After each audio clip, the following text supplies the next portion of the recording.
The 1950s was a time of change in the world and a dark time for the governments and countries all around the world. Starting after World War II, countries began having power conflicts, and countries who were once allies were now against each other in a race for who could develop the first thing first, specifically the nuclear bomb. The Soviet Union wanted to spread communism, and Americans wanted to stop it, while other countries struggled to keep up. The Cold War was a verbal war and a fight for development of new ideas, technology, and other things. However, there were some wars within the Cold War, such as the Korean War. During this war, South Korea and North Korea fought to determine the type of government they were going to have.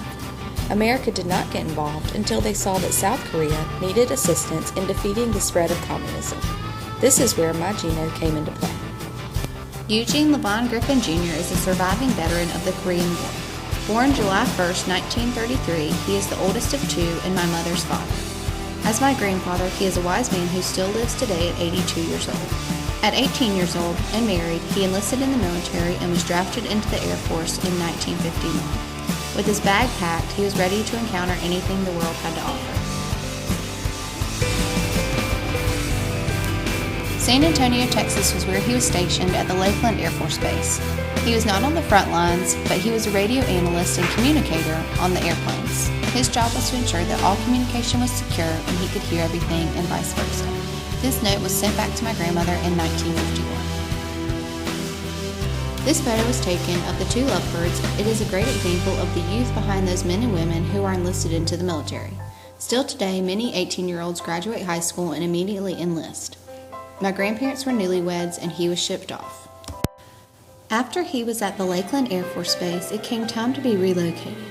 Both my grandmother and he made the executive decision they would both go to where he would be stationed next. He was sent to the Ramey Air Force Base in Aguadilla, Puerto Rico. They were set to be there for 1 year, and that turned into 3 years. Gino says now it was the scariest but coolest experience, not only to be married and get to bring my grandmother along, but to be in a different place and living on the Air Force Base.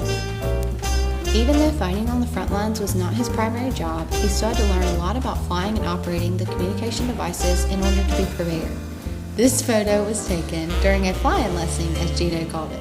With their life packs on, they had to learn how to jump out of a plane as a safety precaution if their plane were to ever go down. As the Korean War ended in 1953, the Cold War continued until 1991. My grandfather was able to be an integral part of the Korean War and got to witness a lot of life-changing events. Both my grandparents are thankful for the experience and would not change anything about their first couple of years of marriage.